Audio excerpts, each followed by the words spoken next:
بسم الله الرحمن الرحيم. وإذا سألك عبادي عني فإني قريب أجيب دعوة الداعي إذا دعاني. وقال رسول الله صلى الله عليه وسلم الدعاء مخرج عبادة. میرے بھائی اور دوستو، کئی دنوں سے یہ بات چل رہی تھی کہ اللہ تعالیٰ نے ایک چیز بندے کے ذمے لگائی ہے اور ایک چیز اللہ تعالیٰ نے اپنے ذمے لے لی۔ بندے کی ذمہ داری یہ ہے کہ اللہ کہتا ہے اذا دعان، کہ جب بندہ اللہ سے مانگے تو پھر اللہ کی ذمہ داری یہ ہے کہ اللہ اس کی دعا کو قبول کرے۔ تو اللہ تعالیٰ نے مانگنا بندے کے ذمے لگا دیا اور قبول کرنا اللہ تعالیٰ نے اپنے ذمے لے لیا ہے۔ اور یہ بات بھی گزر چکی ہے کہ قبولیت کے مختلف درجے ہیں۔ کبھی اللہ تعالیٰ بندے کو وہی دے دیتا ہے، کبھی اس سے بہتر دے دیتا ہے، اور کبھی اللہ تعالیٰ ان دعاؤں کی وجہ سے پریشانیوں کو دور کر دیتا ہے۔ اور چوتھی صورت یہ ہے کہ اللہ پاک اپنے پاس خزانے میں ان دعاؤں کو محفوظ کر رہا، اور پھر قیامت والے دن ہماری وہ دعائیں جو اللہ سے ہم نے مانگی تھی اور اللہ نے دنیا میں وہ ہمیں نہیں دی تھی، اللہ قیامت والے دن پھر اس کا عوض ہمیں دے گا کہ فلاں دعا کے عوض میں یہ ہے، فلاں دعا کے عوض میں یہ ہے۔ تو بہرحال یہ ہے کہ حدیث پاک کے اندر آتا ہے ہر حال میں اللہ سے مانگا جائے، اچھے حالات ہوں تو بھی اللہ سے مانگیں، برے حالات ہوں تو بھی اللہ سے مانگیں۔ حضرت اشعث رضی اللہ عنہ روایت نقل کرتے ہیں، کہا کہ جو ایمان والا بدحالی میں، پریشانی میں، غم میں، جو بندہ خوشحالی میں اور فراوانی کی حالت میں اللہ سے مانگتا رہتا ہے، صحت کی حالت تھی، مالداری تھی، تو اس حالت میں جو اللہ سے مانگتا رہتا ہے تو جب اس کی بدحالی آتی ہے، پریشانی آتی ہے، تو حضرت اشعث رضی اللہ عنہ کہتے ہیں تو پھر بدحالی کی حالت میں، پریشانی کی حالت میں اللہ تعالیٰ اس دعا مانگنے والے کی خود مدد کرتا ہے۔ تو بہرحال یہ ہے کہ اچھے حالات ہوں، برے حالات ہوں، دونوں حالتوں میں، صحت ہو یا بیماری ہو۔ ہمارے ہاں جب اچھے حالات ہو، مال ہو، تو کہتا ہے پیسے جیب میں پڑے ہوئے ہیں، جوتے لے لوں گا، کیا ضرورت ہے اللہ سے مانگنے کی، کپڑے پیسے سے لے آؤں گا۔ وہ ہمارے شیخ حضرت مولانا احسان صاحب، اللہ ان کی جان میں، اللہ ان کی مال میں برکت ڈالے، بہت بڑے بزرگ ہستی ہیں۔ وہ ہمیشہ ابو داؤد شریف کے سبق ایک واقعہ سنایا کرتے تھے، فرمایا کرتے تھے جب کوئی بات کرو تو پھر انشاءاللہ کا لفظ کہا کرو، میں فلاں کام کرنا ہے انشاءاللہ، فلاں کام کرنا ہے انشاءاللہ۔ تو اس پہ حضرت ایک واقعہ سنایا کرتے تھے، فرمایا کہ ایک نوجوان بدھ کا دن تھا، منڈی جا رہا تھا بکری لینے کے لیے۔ کسی نے پوچھا ارے بھائی کہاں جا رہے ہو؟ اس نے کہا بکری لینے جا رہا ہوں۔ تو اس کہنے والے نے کہا کہ بھائی انشاءاللہ بھی کہہ دو۔ اس نے کہا انشاءاللہ کی کیا ضرورت، پیسے تو جیب میں پڑے ہوئے ہیں، انشاءاللہ سے بکری تھوڑی ملتی ہے، بکری تو پیسے سے ملتی ہے۔ خیر چلا گیا، کچھ دیر گزری، واپس وہاں سے گزرا، ارے بھائی بکری کدھر ہے؟ کہا انشاءاللہ یہاں سے گیا تھا اور راستے میں ماشاءاللہ پہنچ گیا اور وہاں سودا بھی ہو گیا، انشاءاللہ ماشاءاللہ کے علاوہ کوئی لفظ نہیں کہا، جیب میں ہاتھ ڈالا تو جیب خالی تھا، کسی نے جیب کاٹ لیا۔ تو بہرحال اللہ پاک چیز پیسوں سے نہیں ہوتی، چیز پیسوں سے نہیں ہوتی۔ تو اچھے حالات ہوں، برے حالات ہوں، تو ہمارے اندر ایک بیماری یہ ہے کہ اچھے حالات ہیں، صحت ہے، مالداری ہے، اس حال میں اللہ کو نہیں پکارتے، پھر اللہ کی طرف متوجہ نہیں ہوتے۔ جب پریشانی آتی ہے یا بیمار ہوتا ہے، بیماری میں بھی سب سے پہلے ڈاکٹر صاحب کے پاس جائے گا، ڈاکٹر سے نظام نہ بنے تو پھر دم درود کرائے گا، وہ بھی نہ بنے تو پھر کہتے ہیں اللہ بس اب تو تیرا ہی راستہ ہے۔ تو بہرحال حدیث پاک کے اندر آتا ہے جو خوشحالی میں، صحت کی حالت میں، مالداری کی حالت میں اللہ کو پکارتا رہتا ہے اور پھر اس پر پریشانی والی حالت آئے، بیمار ہو جائے، تو فرمایا کہ اللہ تعالیٰ اس کی اعانت کرتا ہے، اللہ اس کی مدد کرتا ہے۔ تو بہرحال میں دعا کے آداب عرض کر رہا تھا، تو دعا کے آداب میں سے ایک ادب میں نے یہ عرض کیا تھا کہ ہاتھ اٹھا کر دعا کرنا، ہاتھ اٹھا کر رسول پاک علیہ السلام سے دونوں قسم کی دعائیں ثابت ہیں. اللہ کے نبی نے ہاتھ اٹھائے بھی ہیں اور ہاتھ چھوڑ کر بھی حضور نے دعا کی.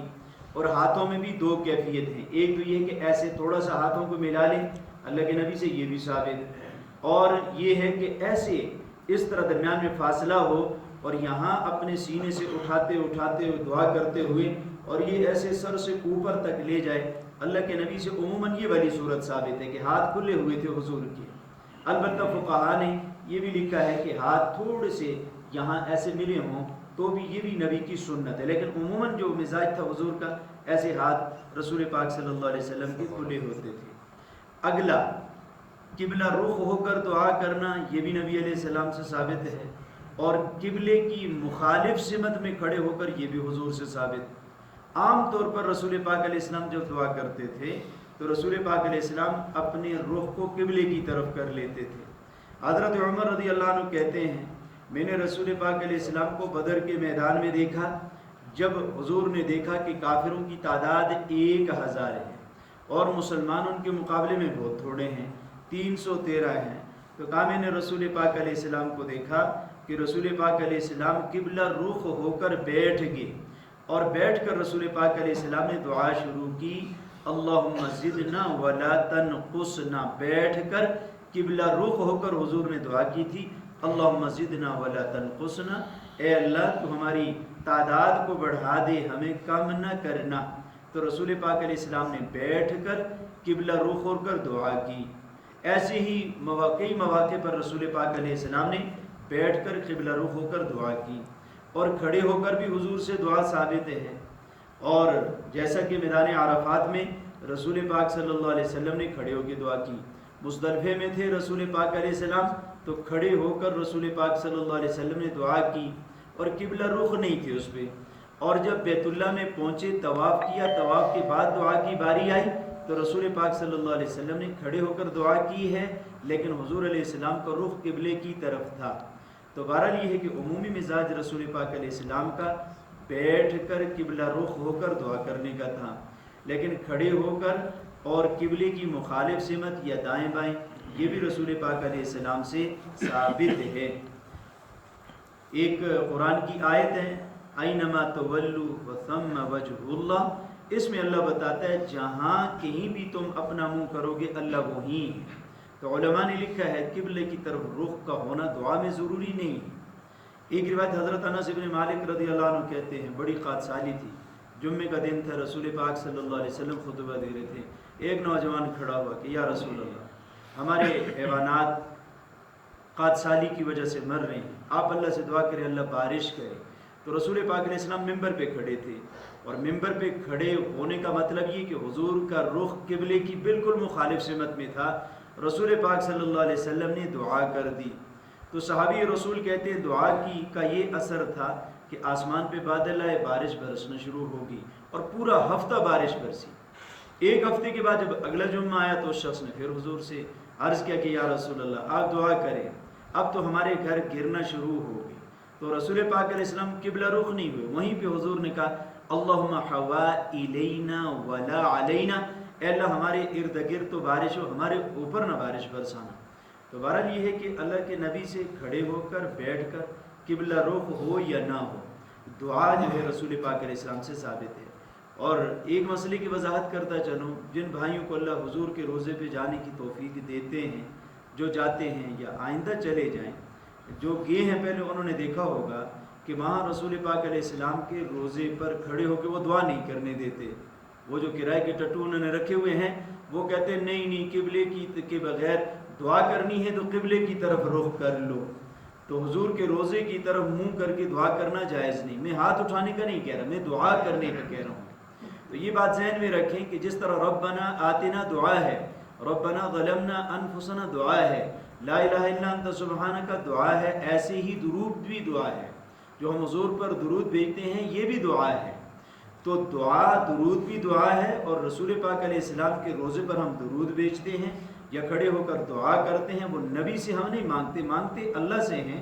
تو قبلہ رخ ہو کر درود پڑھنا یہ جائز ہے, اور دعا کرنا قبلہ رخ ہو کر یا مخالف سمت میں نے ابھی عرض کیا ہے دو موقع پر رسول پاک علیہ السلام کی پیٹھ قبلے کی طرف تھی. بہرحال کھڑے ہو کر دعا کرنا بھی جائز ہے, بیٹھ کر بھی جائز ہے. عموماً حضور نے جو دعا کی ہے قبلہ رخ ہو کے کی ہے, اور قبلے کی مخالف سمت ہو تو بھی دعا کرنا جائز ہے.